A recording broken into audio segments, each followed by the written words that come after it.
नमस्कार, आप देख रहे हैं हॉर्नबिल टीवी। छत्तीसगढ़ की खबरों के हिंदी बुलेटिन हमर छत्तीसगढ़ में मैं माही आपका स्वागत करती हूँ। मुख्य समाचारों के बाद अब खबरें विस्तार से। रायगढ़ जिले के तमनार क्षेत्र में महिला आरक्षक के साथ मारपीट और जानलेवा हमले के मामले में पुलिस ने मुख्य आरोपी चित्रसेन साव को गिरफ्तार कर लिया है।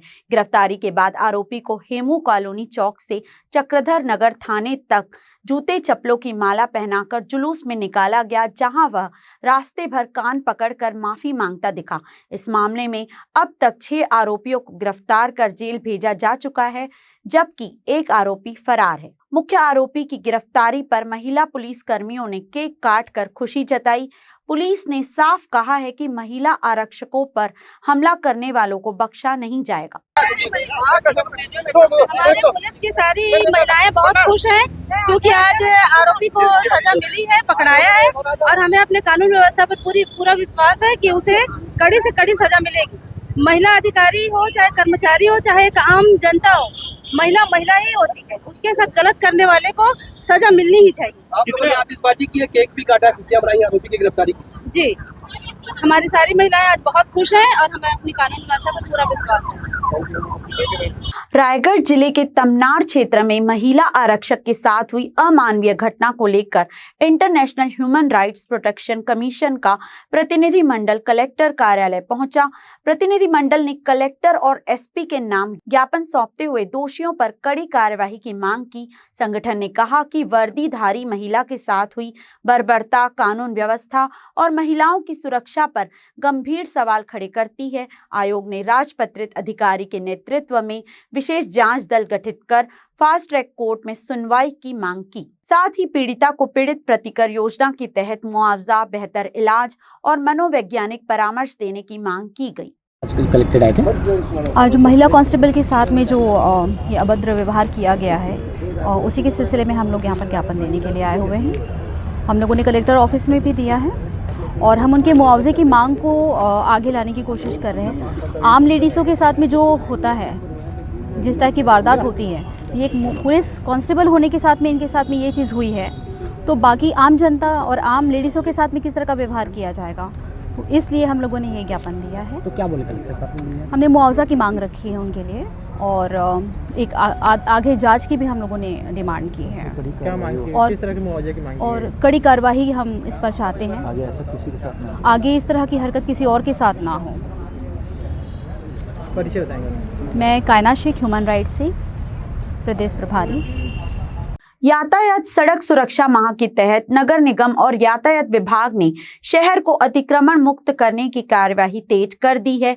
प्रथम चरण में अग्रसेन चौक से पुराना बस चौक तक अतिक्रमण हटाया गया। इस दौरान ट्रैफिक बाधित क्षेत्रों को अलग अलग सेक्टर में बांटकर कार्यवाही की जा रही है। अग्रसेन चौक से पुराना बस चौक, श्रीकांत वर्मा मार्ग और महाराणा प्रताप चौक से नेहरू चौक तक ट्रैफिक वायलेशन फ्री जोन बनाकर रोल मॉडल स्थापित किया जाएगा।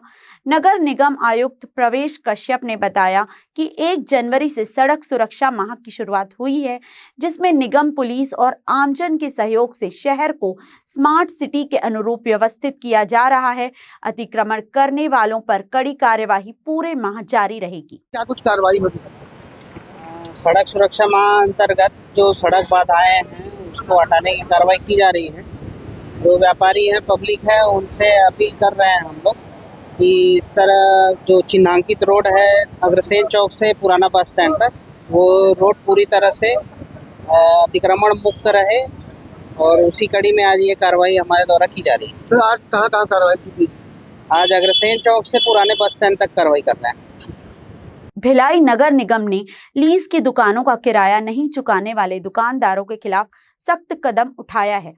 आकाशगंगा बिजनेस कॉम्प्लेक्स में पुलिस बल के साथ पहुंची निगम की टीम ने लाखों रुपए का बकाया होने पर करीब 8 दुकानों को सील कर दिया। कार्रवाई के दौरान दुकानदारों और अधिकारियों के बीच बहस भी हुई, लेकिन पूर्व में जारी नोटिस दिखाने के बाद निगम ने ताले मार कार्यवाही की। निगम अधिकारियों के अनुसार दुकानों पर 1 लाख से 8 लाख रुपए तक किराया बकाया है, जिससे निगम को आर्थिक नुकसान हो रहा था। कार्यवाही के बाद कुछ दुकानदारों ने किराया जमा करने की सहमति जताई है। निगम का कहना है कि आगे भी बकायादारों पर सख्त कार्यवाही जारी रहेगी। बताएंगे कितना बकाया है और क्या है इनका मामला? ये आकाशगंगा जो व्यावसायिक परिसर है, ये नगर निगम भिलाई के द्वारा लीज पे लोगों को दुकानें दी गई थी और लीज में बहुत सारे प्रावधान थे जिसमें इनको हर महीने किराया पटाना है। परंतु कुछ दुकानें हैं, लगभग 7-8 दुकानें हैं जो जिनके द्वारा पटाया नहीं गया। लगातार हमारे द्वारा उनको नोटिस दिया गया और हमारे लीज में ये भी प्रावधान है कि यदि वो समय सीमा में दुकान के जो किराए हैं वो नहीं पटाते हैं तो निरस्त करने की भी कार्रवाई हम लोग कर सकते हैं। तो चूंकि इनके द्वारा पटाया नहीं गया तो उसको हमारे द्वारा निरस्त भी कर दिया गया है और उस पर सीलिंग की कार्रवाई की जा रही सर है। कितना बकाया है इनके, कितना है बकाया? सबका अलग अलग है, किसी का 4 लाख है, कुछ लोगों का 7 लाख है, किसी का 2 लाख है, किसी का 2.5 लाख है, सबका अलग अलग है। 6-7 लोग हैं। तो सर ये वो अभी आए थे जो यहाँ वाले दुकान वाले, ये बोल रहे हैं सर हमने निगम में बात किए हैं तो आपने सील बंद कर दिया, ये बोल रहे हैं। देखिए क्या है, बात का तो कोई औचित्य नहीं है ना। हम तो जो भी कार्रवाई करते हैं उसके पहले नियमानुसार नोटिस जारी करते हैं। नोटिस जारी करते हैं उस समय लोगों को उसका पालन करना चाहिए या कोई डाउट है तो उसका समाधान करना चाहिए। समय में नहीं करते तब ये स्थिति निर्मित होती है। हम तो सबके साथ मिलके काम करना चाहते हैं, बट निगम का यदि देनदारी ही आप बना के रखोगे, नोटिस का जवाब नहीं दोगे या उसका पालन नहीं करोगे तो फिर कार्रवाई तो होगी। सर आपका नाम और परिचय? मैं दिनेश कोसरिया, उपायुक्त नगर पालिक निगम भिलाई। दुर्ग जिले में एसआईआर को लेकर अब दावा आपत्ति की प्रक्रिया शुरू कर दी गई है। जिन मतदाताओं के नाम एसआईआर सूची में शामिल नहीं हो पाए थे उनके लिए प्रशासन सक्रिय हो गया है। दुर्ग तहसीलदार प्रफुल्ल गुप्ता ने ऐसे मतदाताओं को नोटिस जारी कर आवश्यक दस्तावेज प्रस्तुत करने के निर्देश दिए हैं। एसआईआर के तहत मतदाताओं को ए, बी और सी 3 श्रेणियों में विभाजित किया गया है। सी श्रेणी के मतदाताओं से निर्वाचन आयोग के निर्देशानुसार 11 प्रकार के दस्तावेजों में से किसी एक की मांग की जा रही है। नोटिस मिलने के बाद रोजाना सैकड़ों मतदाता तहसील कार्यालय पहुंचकर अपने दस्तावेज जमा कर रहे हैं। फिलहाल किस स्टेज तक है और जिस तरह से जब आपत्तियां आ रही थी उसमें किस तरह से निराकरण किया? इसमें भारत निर्वाचन आयोग की जो समय सारणी था उसमें सभी मतदाताओं को जिनका नाम निर्वाचक नामावली में दर्ज था उनको सभी को गणना पत्र जमा करना था। जब गणना पत्र के साथ में हमने जो एक्सरसाइज किया था उसमें कैटेगरी ए और बी निर्धारित थे। कैटेगरी ए में उन मतदाताओं को रखा गया था जिनका मतदाता सूची 2003 एसआईआर जो लास्ट एसआईआर था उसमें नाम दर्ज था, उसको कैटेगरी ए में रखा गया था। एसआईआर 2003 में जिन मतदाताओं के माता पिता या उनके दादा दादी का नाम था उनको कैटेगरी बी में रखा गया था और उसमें बाकी में ऐसे भी मतदाता थे जिनका एसआईआर में नाम दर्ज नहीं पाया गया था, उनको सी कैटेगरी में रखा गया था। उन सी कैटेगरी मतदाताओं को हमने निर्वाचन आयोग के निर्देशानुसार हमने नोटिस जारी कर एक सुनवाई का एक हमने आखिरी मौका दिया है कि आपके पास जो भी दस्तावेज होंगे, जो निर्वाचन आयोग ने 11 प्रकार के दस्तावेज निर्धारित किए हैं उनके आधार पे आज हमने नोटिस जारी किया था और आज उपस्थित भी हुए हैं, उसके परिपालन में हम सुनवाई कर रहे हैं। थमथा थाना क्षेत्र के ग्राम सिल्ली में आयोजित मड़ई मेले के दौरान मामूली विवाद ने हिंसक रूप ले लिया। गांव के ही 2 पक्षों के बीच हुए झगड़े में चाकू से वार किया गया जिससे एक युवक गंभीर रूप से घायल हो गया। घायल को जिला अस्पताल में भर्ती कराया गया है जहां उसकी हालत नाजुक बताई जा रही है। घटना में 4 अन्य लोगों को मामूली चोटें आई जिनका प्राथमिक उपचार कर घर भेज दिया गया। सूचना मिलते ही धमधा पुलिस मौके पर पहुंची और कार्यवाही करते हुए चाकूबाजी में शामिल कुल 13 आरोपियों को गिरफ्तार किया। पूछताछ में आरोपियों ने अपराध स्वीकार किया जिसके बाद सभी को विधिवत कार्यवाही कर दुर्ग जेल भेज दिया गया। गिरफ्तार आरोपियों में गौकरण पटेल और सीताराम पटेल शामिल हैं। हाँ सर, मेरा नाम सीताराम पटेल है। ये घटना है लगभग 5:30 बजे की है और यहाँ हमारे छिरछेरा पुन्नी मेला लगा सिल्ली घाट में, करीबन 55 वर्ष हो गए हैं। ये पहली घटना है रिसेंट टाइप के आग वारदात तलवार चाकू विस्फोट हुई से एक लिए पूरा हमन गाँव वाले क्षेत्र से एकदम दहशत में हन ताकि मन कभी भी कुछ कर दी इस टाइप की कर मन के रवैया है। तो ये सब चीज़ नहीं होना चाहिए। जिन दोषी करार पाए गए हैं ओकर ले उचित कड़ी से कड़ी कार्रवाई होना चाहिए। क्या मामले के लेकर विवाद हुआ था? इन लोग सिर्फ अभी इनको बताते में हम लोग सामने में नहीं थे। जब इन लोग वहाँ से जा रहे थे ना तो उस समय खुद चाकू लेकर लहर रहे थे इन लोग, लहराते हुए तब पता चला कि ओंकार पटेल को सीधा चाकू मारे इन लोग पूरा बेहोशी में। तो उनको 4 लड़के कंधे में उठा के ना इधर कार में लग डाल के यहाँ पहले लाए थे धमधा, फिर यहाँ से सीधा उनको रिफर किए हैं दुर्ग जी। कितना समय? कितने लोग थे घटना टाइम? कितने लोग? 15-17 के गैंग में था इन लोग। हाँ, सर एक ही जगह के हैं या बाकी और कहीं गाँव? भोड़े गांव और बानबरद ऐसा नाम आया है। बिलासपुर जिले के सिविल लाइन थाना क्षेत्र अंतर्गत मंगला चौक में पति पत्नी के बीच हुआ विवाद हिंसक रूप ले बैठा। शराब के लिए पैसे नहीं देने पर एक शराबी पति ने अपनी पत्नी पर चाकू से हमला कर दिया। घटना के दौरान खुद को बचाने के प्रयास में आरोपी पति ने स्वयं पर भी चाकू से वार कर लिया। जानकारी के अनुसार दोनों पति पत्नी भीख मांग कर जीवन यापन करते हैं और पैसों के लेन देन को लेकर विवाद हुआ था। पीड़िता की मां ने बताया कि भीख से जुटाए गए पैसे को लेकर झगड़ा बढ़ा।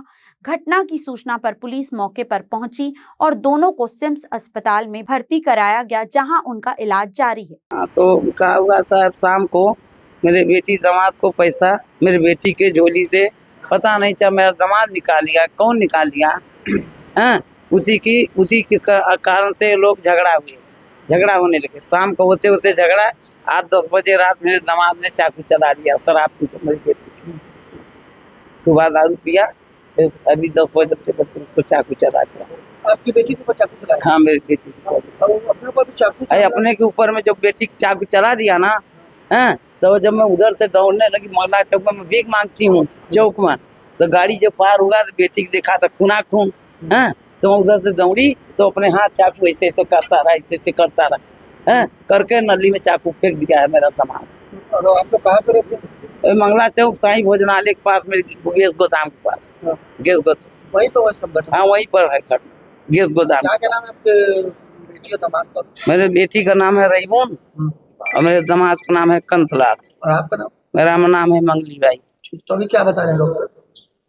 ठीक है अभी तबीयत? वही सब कर रहे हैं इलाज उलाज, काटा वटा लग रहा है। जगदलपुर में नशे के खिलाफ चलाए जा रहे अभियान के तहत बोधघाट पुलिस ने बड़ी सफलता हासिल की है। पुलिस ने एक आरोपी को भारी मात्रा में प्रतिबंधित मादक पदार्थों के साथ गिरफ्तार किया है। 3 किलोग्राम डोडा चूरा, 323 ग्राम अफीम, जिसकी कुल कीमत लगभग 3.86 लाख रुपए आंकी गई है। साथ ही 2 मोबाइल फोन जब्त किए गए हैं। आरोपी मनीष चांडक कपड़े बेचने की आड़ में मादक पदार्थों की सप्लाई करता था।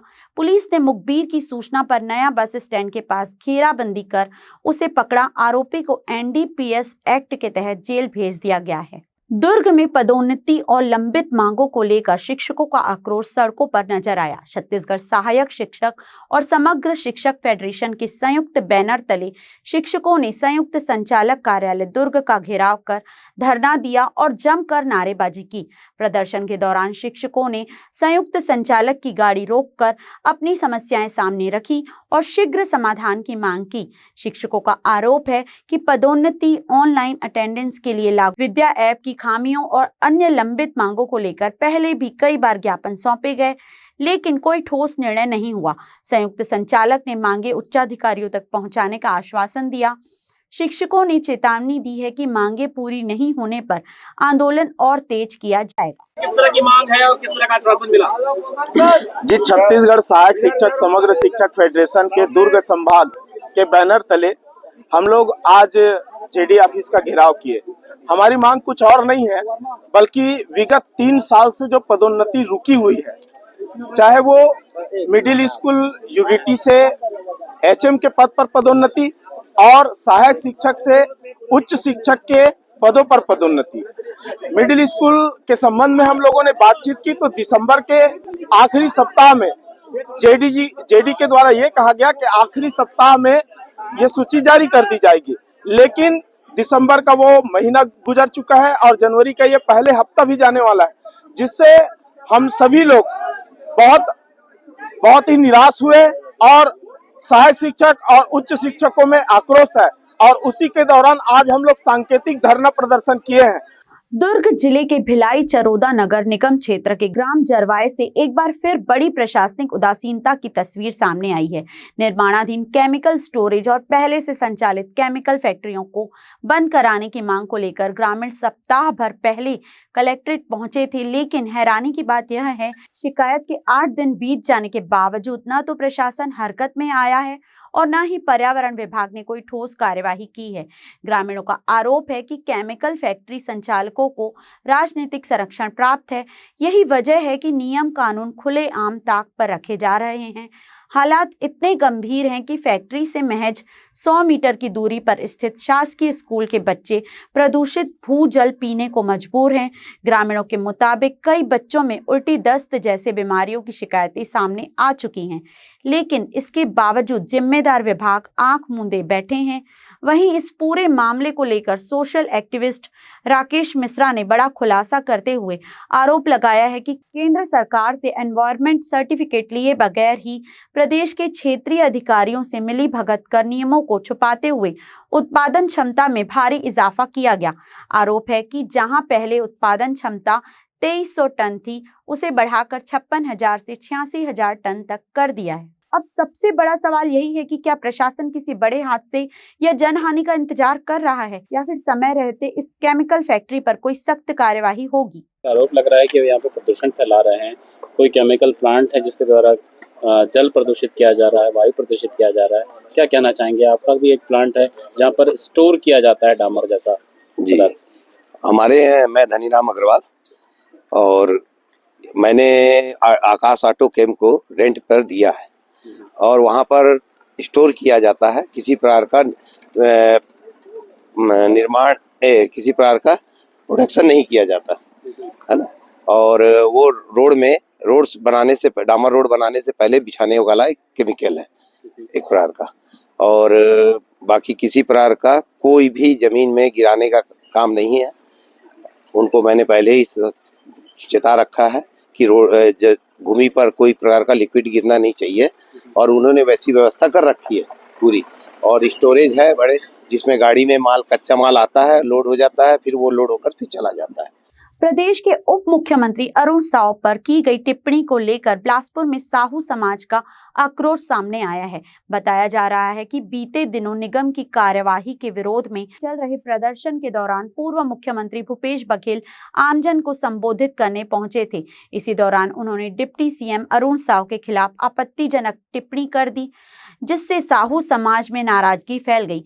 सोमवार को साहू समाज के लोग बड़ी संख्या में एसपी कार्यालय पहुंचे और ज्ञापन सौंपकर अपना विरोध दर्ज कराया। समाज के पदाधिकारियों ने कहा कि इतने बड़े पद पर रह चुके पूर्व मुख्यमंत्री द्वारा इस तरह की टिप्पणी निंदनीय है और इससे समाज की भावनाएं आहत हुई हैं। साहू समाज ने पूर्व सीएम से सार्वजनिक रूप से माफी मांगने की मांग की है। उन्होंने बताया कि प्रदेश के विभिन्न जिलों में भी ज्ञापन सौंपे जा रहे हैं। चेतावनी दी गई कि यदि माफी नहीं मांगी गई तो बैठक के बाद आंदोलन और प्रदर्शन तेज किए जाएंगे। आप सबको जय जोहार।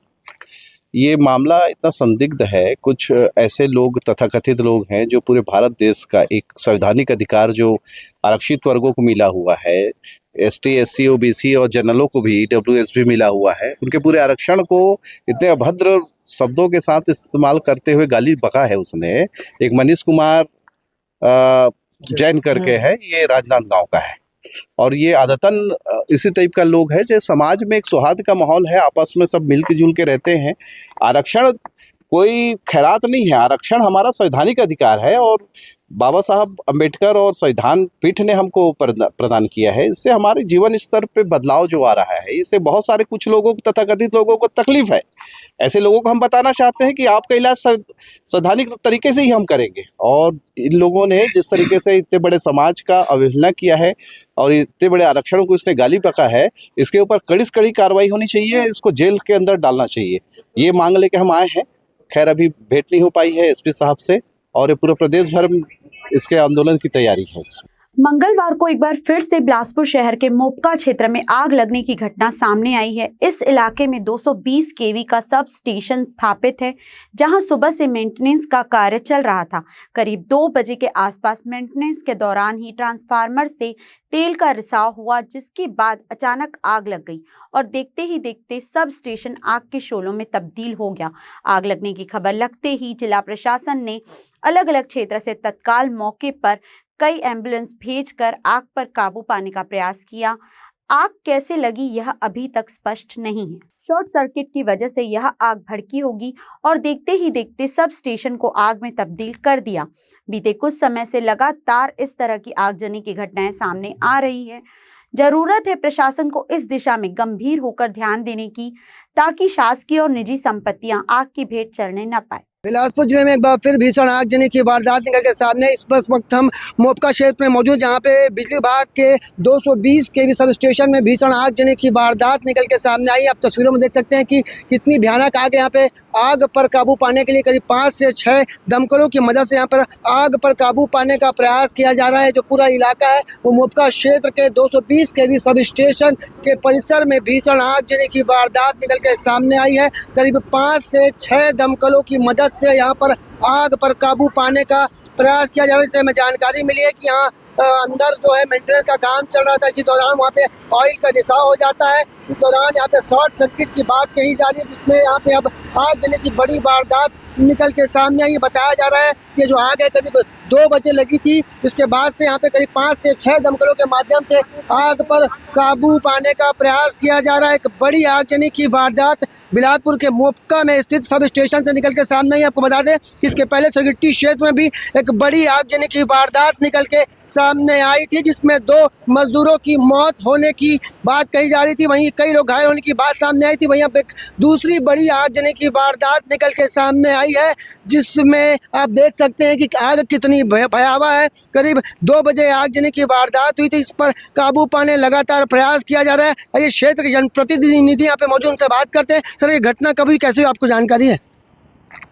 ये दोपहर लगभग 2 बजे के आसपास हुए हैं और लगता है कि 60 सर्किट से ही ये आगजनी हुआ है। जी। क्या कुछ नुकसान हुआ, कैसे आगजनी हुई, पता चला? अभी तो जानकारी नहीं हुआ है, निश्चित तौर पे इसकी जानकारी मिल जाएगी। और ये बहुत ही भयावह रूप में एक प्रकार से आग लगी हुई है और इस पर काबू पाया जा रहा है। सभी जन आ गए हैं, हजारों की संख्या में यहाँ पे लोग उपस्थित हैं और सभी मीडिया की सभी हमारे सभी सहयोगी जन हैं, हमारे जनप्रतिनिधि अधिकारी हैं, पुलिस विभाग के सभी कर्मचारीगण है, सभी लोग यहाँ पे। बता दें कि बिलासपुर के मोपका क्षेत्र में स्थित ये जो सब स्टेशन है, यहाँ पे भीषण आगजनी की वारदात का कारण बताया जा रहा है कि यहाँ पे शॉर्ट सर्किट की वजह से यहाँ पे आगजनी की वारदात हुई है। बड़ी संख्या में लोग यहाँ पहुंचे हैं, हड़कंप का माहौल है। जैसे हमें सूत्रों से जानकारी मिली कि यहाँ पे मेंटेनेंस का काम चल रहा था। इसी दौरान यहाँ पे ऑयल रिसाव होता है और शॉर्ट सर्किट के कारण यहाँ पे आगजनी की बड़ी वारदात निकल के सामने आई। जिस क्षेत्र में हड़कंप का माहौल है। आपको बता दें कि क्षेत्र के जनप्रतिनिधि भी यहाँ पहुंच चुके हैं और यहाँ पे आग पर काबू पाने का प्रयास किया जा रहा है। आपको बता दें, जिन्होंने सबसे पहले इस पूरी घटना की सूचना दी, हम उनसे बात करते हैं। क्या आपको कैसे पता चला पे आगजनी हुई है? पुराना बस स्टैंड में मैंने देखा धुआं का गुमार धीरे धीरे उड़ रहा था। उसको देखते हुए मैंने पीछा करते हुए यहाँ तक आया और यहाँ आने के बाद जगह खोजते हुए पता चला कि खूंटी पारा के अंदर बिलासपुर 220 केवी का एक ट्रांसफार्मर सब स्टेशन है। उस स्टेशन के पास में आया, देखा तो यहाँ बहुत भीड़ थी। मैं समझ गया कि यही आग लगी हुई है। फिर मैं खोजते हुए यहाँ तक पहुँचा। आपने सबसे पहले जानकारी किसको दी? मैंने सबसे पहले बिलासपुर मीडिया ग्रुप को मैंने खबर किया और उसके बाद फिर पुलिस प्रशासन को मैं देखा यहाँ पास उपस्थित थी। कितने बजे लगी होगी आग? ये लगभग 2 बजे के आसपास से धुआं उठ रहा है। आपका नाम? दुर्गेश पांडे। जिनसे हमने बात की, उनका नाम दुर्गेश पांडे, जिन्होंने सबसे पहले आगजनी की वारदात की सूचना दी है। जिसके बाद यहाँ पे दमकल विभाग और पुलिस विभाग की टीम पहुंची और आग पर काबू पाने का प्रयास किया जा रहा है। एक बड़ी वारदात बिलासपुर के खूंटी पारा से निकल के सामने आई है, जिसमें आगजनी पर काबू पाने लगातार प्रयास किया जा रहा है। ये दूसरी बड़ी आगजनी की वारदात है बिलासपुर में। इसके पहले सरगिट्टी क्षेत्र में बड़ी आगजनी की वारदात निकल के सामने आई थी। वहीं एक बार फिर अब खूंटी पारा में स्थित सब स्टेशन में बड़ी आगजनी की वारदात निकल के सामने आई है। बताया जा रहा है कि करीब 2 बजे यहाँ पे आगजनी की वारदात हुई थी, जिसे अब तक काबू नहीं पाया जा सका है। करीब 6 से 7 दमकल यहाँ पे पहुंच चुकी है।